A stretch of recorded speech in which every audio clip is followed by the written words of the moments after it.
27 آوریل 2024 ساعت 6:30 بعد از ظهر. سفینه فضایی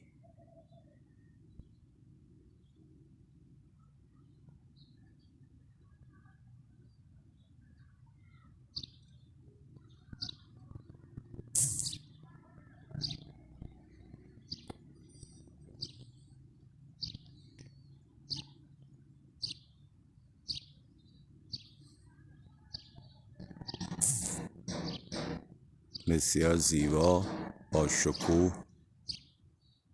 با عظمت در آسمان ایران، شهر قم، منطقه جمکران، مسجد آقا صاحب الزمان، صاحب امر و مکان.